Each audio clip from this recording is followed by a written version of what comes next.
Кошаркарските клубови, работници и играчи од цела Македонија ги предложија своите кандидати за манифестацијата Најдоброто од Макбаскетот 2018. Помеѓу очекуваните номинации од Истокот, најспоменувани беа кошаркарската екипа на Баскет Дино, како и селекторот на кошаркарската репрезентација, кочанчанецот Јорданчо Давидков.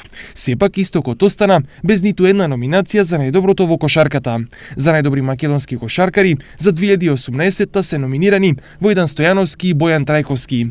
За најдобра кошаркарка е номинирана Анџелика Митрашиновиќ, за најдобра машка екипа е номиниран Работнички, а за најдобра женска Бадел 1862. Најдобар женски тренер е Срџан Дамјановски, а најдобар машки поранешниот селектор Марин Докузовски. Најдобар млад кошаркар е Виктор Ефремовски, а најдобра млада кошаркарка Илина Селцова. За најдобар судија во 2018 е номиниран Игор Митровски. Манифестацијата за избор на најдоброто во Макбаскетот 2018 ќе се одржи во понеделник 24 декември во Скопје со почеток од 20 часот.